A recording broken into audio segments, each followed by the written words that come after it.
galera! E aí, como é que vocês estão? Tudo certo? Normalmente eu faço aqui várias questões com vocês, mas eu vi uma necessidade de trazer algumas matérias bem rapidinhas, eu acho que com slides bem simples, para a gente destrinchar algumas matérias que eu acho que são muito importantes. Uma delas é logaritmo, e a ideia é que esse vídeo sejam divididos em partes. Essa é a parte 1, e aí o que você vai ver nesse vídeo? Se você já souber isso, tu pula para o próximo vídeo. A introdução de logaritmo, ou seja, para que serve, de onde isso surgiu, por que isso surgiu, cara, por que a gente é importante estudar logaritmo, e a gente vai ver alguns conceitos iniciais. Então, a condição de existência do logaritmo, a relação entre logaritmo e potenciação. Então, se você já sabe essa parte, pode pular para o próximo vídeo, ou se não, continua aqui comigo. Então, bora lá. Logaritmo. Para que isso serve? Quando a gente estudou lá a equação exponencial, a gente tratou de casos em que podíamos reduzir as potências à mesma base. E eu coloquei aqui uns exemplos. Por exemplo, 2 elevado a x igual a 8. Como é que a gente resolve esse cara aqui? Olha, 2 elevado a x igual a 8, ou seja, 2 elevado a x. 8, a gente pode reduzir ele a 2 ao cubo, e aí as bases são iguais, logo as potências vão ser iguais também. Então, x é igual a 3. Nesse caso aqui do lado, a gente tinha que 3 elevado a x é igual a 1 sobre 81. Lembrando que a gente tem que reduzir a potências de mesma base. Então, ó, 81 eu sei que é 3 elevado a x igual, botar o x aqui ficou horrível, 81 elevado a menos 1. Só que 81 é 3 elevado à quarta, certo? Então, 3 elevado a x vai ser o quê? 3 elevado à quarta elevado a menos 1. E aí, agora a gente precisa lembrar lá das regrinhas de potenciação, que esse cara é só multiplicar esses dois. Então, vai ficar 3 elevado a menos 4. Base igual, o expoente é o quê? Igual, ou seja, x igual a menos 4. Agora, vamos para o último exemplo. 4 elevado a x igual a 64. 4 elevado a x é igual a 4 ao cubo, ou seja, x igual a 3 também. O que a gente viu aqui? Que quando a gente tem alguma coisa elevada a x igual a outra coisa, a gente pegava, dava um jeito de reduzir a potência para ficar na mesma base para igualar os expoentes.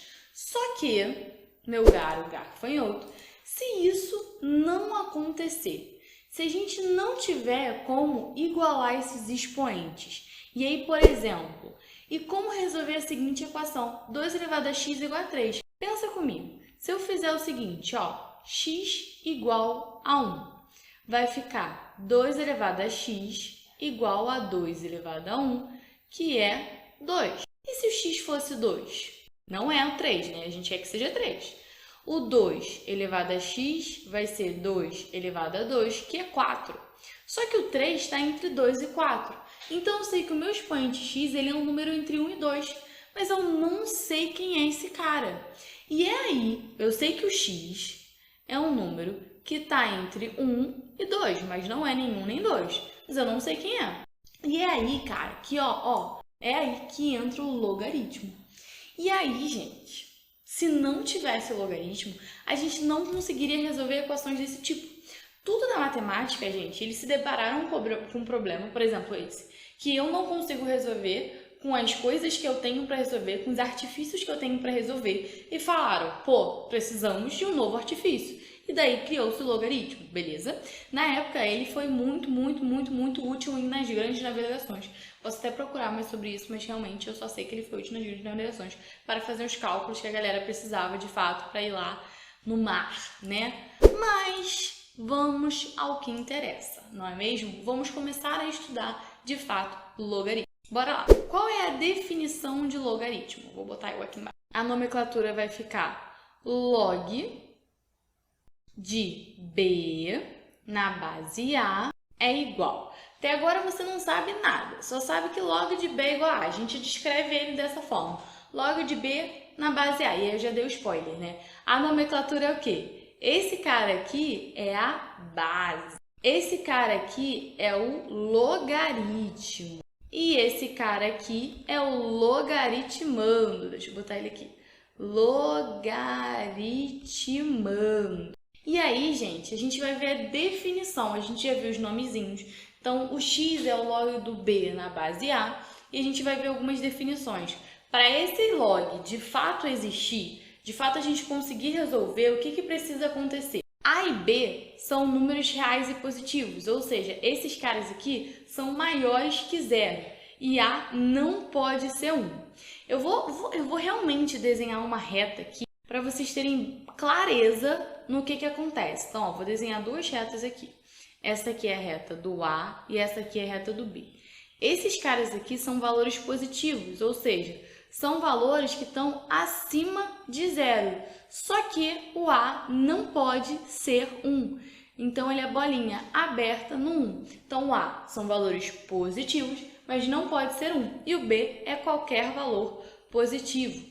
Ele pode ser 1, pode ser qualquer coisa. Essa é a condição de existência para um log existir, beleza? Por exemplo, log, sei lá, de 5 na base 2.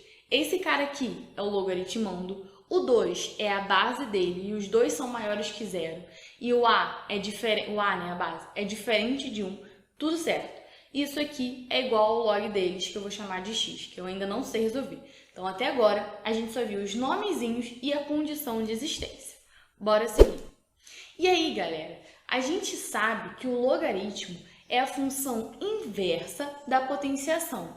Como assim? A gente consegue, por exemplo, transformar todo logaritmo numa potência.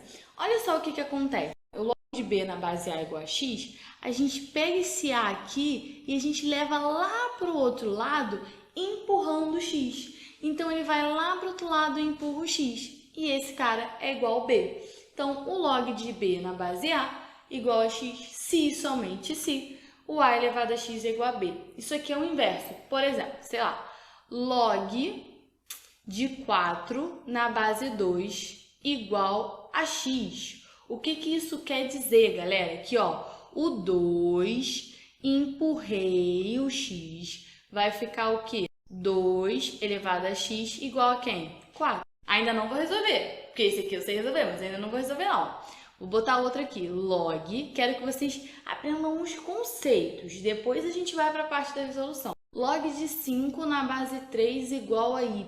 O que eu vou fazer? O 3 vai lá para o outro lado, empurrando o y como potência. Então, vai ficar 3 elevado a y igual a 5. Beleza até aqui? E para a gente relembrar as condições de existências, o que não pode acontecer? Esse cara aqui pode ser, deixa eu trocar de cor, peraí. Esse cara aqui, ó, pode ser negativo? Não, nem o A nem o B podem ser negativos. Então, esse cara não pode ser negativo. Aqui, esse cara pode ser zero? Não, galera, ele tem que ser positivo, zero é neutro. Então, não pode acontecer. Esse cara aqui, a base pode ser zero?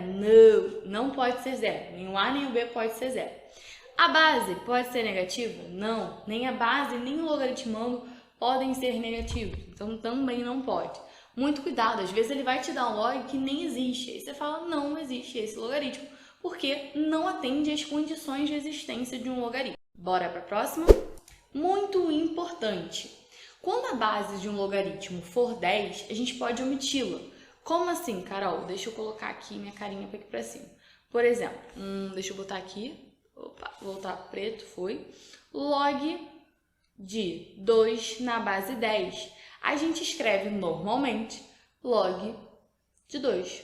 Por quê? Convenção. Quando for 10, a gente não precisa escrever a base. Então, quando você vê a questão log de 5, e aí você fala, pô, não tem base, pode acreditar em mim que essa base é 10. E, mais importante, não menos importante, quer dizer, quando a base do logaritmo for E, chamamos de ln. Beleza, Carol, o que é esse E? E é o número de Euler. E ele é descrito por 2,71828.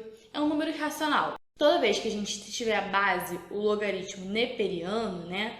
Por exemplo, log de 2 na base E, a gente chama esse cara de ln, de 2. Quando for ln, você já sabe automaticamente que a base desse cara é 2. Então é isso, galera. O que vocês viram na aula de hoje? Vocês viram como é que a gente chama cada carazinho do logaritmo?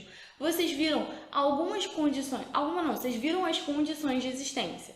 E aí, na parte 2, o que a gente vai ver? Da definição de logaritmo, que é essa aqui. O que a gente pode dizer? Essa definição aqui traz pra gente muita propriedade, porque potenciação tem muita propriedade. Então, o log traz essas propriedades de potenciação. Por exemplo, log de 1 em qualquer base, a gente já sabe quanto é. E aí, na próxima aula, né, na parte 2, a gente vai ver aí quais são as consequências dessas definições. E se você gostou desse vídeo e quer acompanhar essa série de vídeos sobre logaritmo, lembrando, no final eu vou dar aquela lista de exercício toda resolvida, tá? É isso, me respeita. Se você gostou e quer acompanhar essa série de vídeos, é só se inscrever aqui no canal e ativar os sininhos, que aí você vai receber uma notificação quando chegar vídeo novo no canal. E é isso, um beijo, até a próxima!